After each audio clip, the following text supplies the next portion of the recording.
Well, that same year, the Yeah. Steelers general manager, Kevin Colbert, he made a comment. He said, there's Big Ben and 52 kids. Yeah. I And think you that, were kind of offended by that? I mean, was no, that, I feel no, like it's almost like a racist kind of statement in a way. no, I feel like sometimes things could always be taken out of context of racism.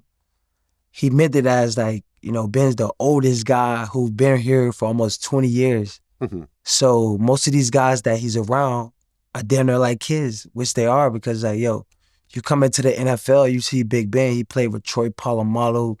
Imagine, the Steelers is a prestigious organization. Yeah. So like, I done seen players come on the team and look at Ben like a grown man, linebacker, 230 pounds, looking at Ben foaming out the mouth because he's fanned out. So it's like he's turning into a kid. So I feel like at that time when the Steelers was, so much stuff was happening, everything was just coming out and changing to be negative. And when the media spins something negative, it's like you could play on it either way you want. Well, but you requested a trade that Yeah. same year, sometime around that statement. So did Yeah. that?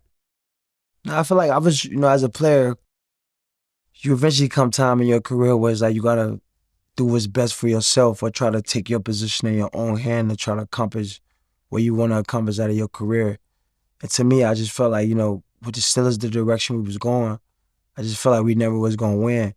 And at that time in 2018, I think I had like 15 touchdowns leading the NFL, 100-some catches, maybe like 12, 1,300 yards.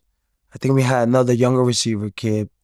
And the NFL is all about, even the Steelers now, they got two receivers and they pat them against each other.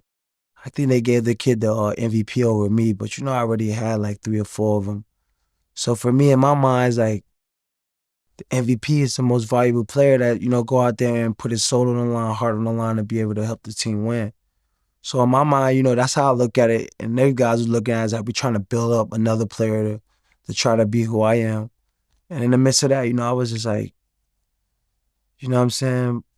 We ain't gonna never win with this type of energy. So I'm gonna just request to test the market and do what's best for me. And, I feel like at that time, football was like, we didn't even make the playoffs. We lost the last game against the Broncos. So people was like, yo, that's the reason. And I was like, oh yeah, he said that.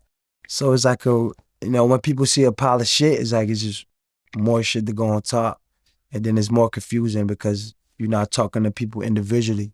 You're talking for a standpoint of a team. So individuals' attitudes really don't matter in the involvement of the team because usually it's what's important for the team. So I think in the midst of what I was, once you're doing what's best for yourself, kind of in the selfish mentality. So anything I was seeing that was going to help me get to where I got to go, yeah, that's racist. Yeah, he said it. You know what I'm saying? I'm playing, I'm piggybacking. I'm riding the wave, you know what I'm saying?